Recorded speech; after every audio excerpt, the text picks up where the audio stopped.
So makikita mo dito na napakaganda ng bahay, no? Talagang matibay siya dahil kahit ilang taon na siyang nakatayo.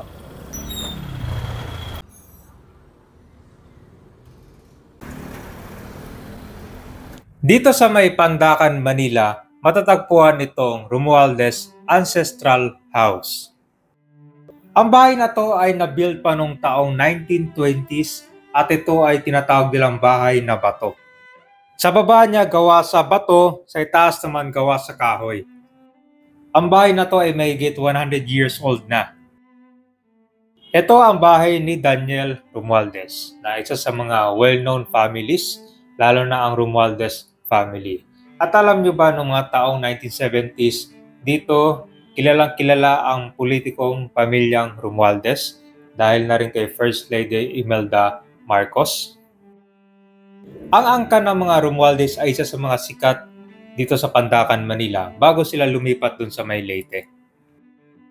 Dito lang matatagpuan sa Santo Niño Parish, Pandacan sa Jesus Street at makikita nyo agad ditong Romualdez Ancestral House.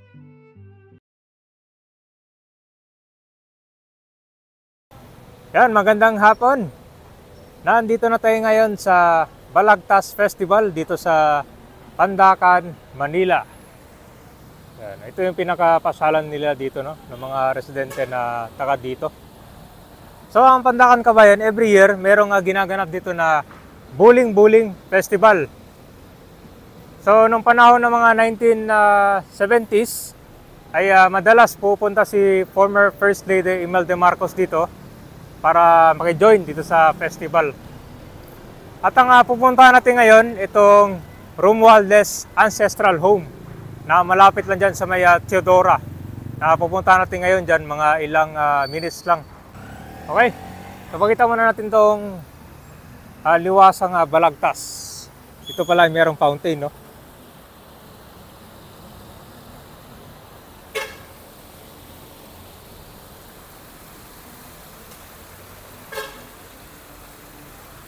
So, magandang contact dito, pasyalan, no?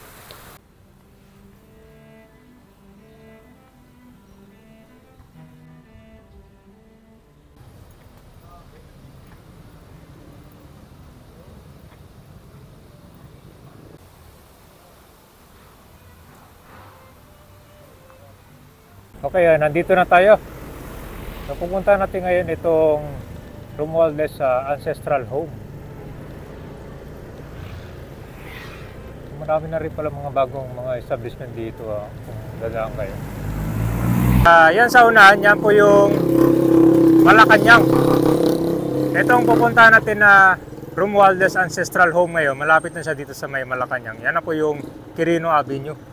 So maglalakad lang tayo dito sa Jesus Street. So itong Pandacan, kilala ito sa maraming mga ancestral home dito. At isa na nga itong Romualdez Ancestral Home ang pumunta natin, na isa sa well-known na pamilya, lalo nung panahon ng mga 1970s. So meron na palang bagong linear park dito. Tapos itong ilog dito dati, malinis to. Lalo ng mga taong 1970s. Pero ngayon patuloy pa rin yung paglinis sila dito tsaka pag-maintain. Ito po yung mga river warrior. Yan, gamit ito itong mga floating na yun. Kung dati gabundok yung mga kontra dito, mga basura. So dito lang maglalakad tayo mga ilang minuto. Malapit siya dito sa Barangay 833.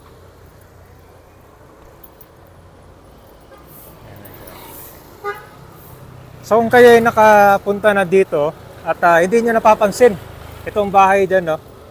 Ito na yung Romualdez Ancestral Home. Ayan siya guys, so ito. Yan. So makikita mo dito na napakaganda ng bahay, no? Talagang matibay siya dahil kahit ilang taon na siyang nakatayo. Talagang malalaman mo na mayaman yung mga nakatira dito dati. Dahil sa mga bahay noon na nakagawa na sila ng ganito.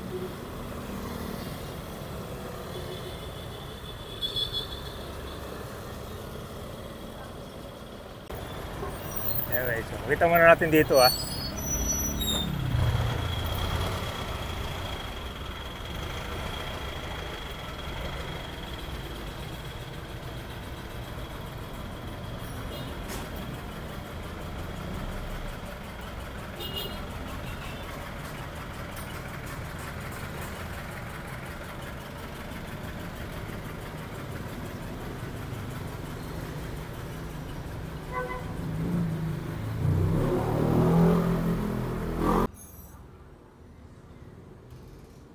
Yan. So ang meron na lang nakatira dito ay yung caretaker.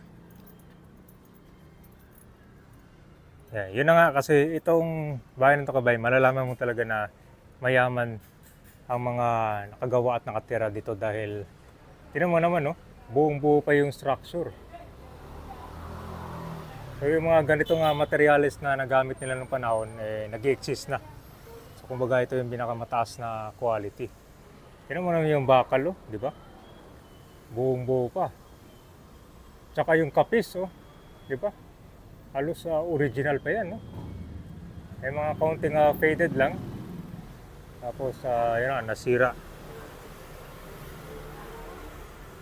So dito sa labas, medyo, yun, nabiyak-biyak na rin. Pero overall, kung ba siya, no? Kung titignan mo yung structure niya, matibay. Merong marker dito. Ito, Romualdez. Kaya lang ito, parang nakasulat siya sa ibang lengguwahe. Hindi siya Tagalog.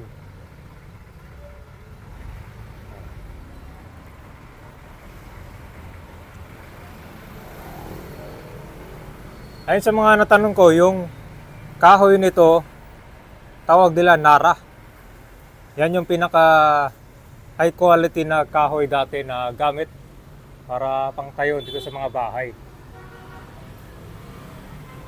Tapos sa loob niyan, yan mga muebles. Yan, marami din yan dyan. Kaya lang, dito lang tayo sa labas guys, ha? Nakikita mo naman dito.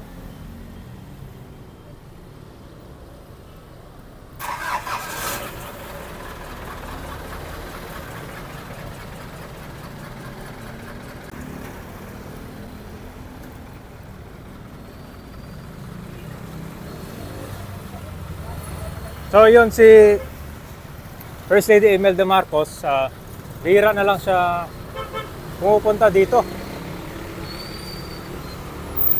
Dahil may edad na si Imelda Marcos, bihira na lang siya dito. Wala, bihira na lang.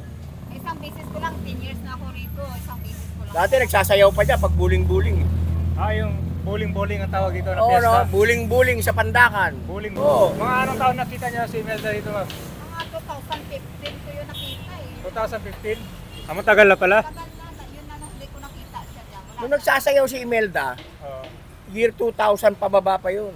Basta piyesta ng Pandakan kasi nga nandito yung mayor ng Maynila at saka yung congressman ng 6th District. 6th District. Oo, 6th District to eh. Tapos mga konsehal, yan ang mga kasabay nila. So, ayan na.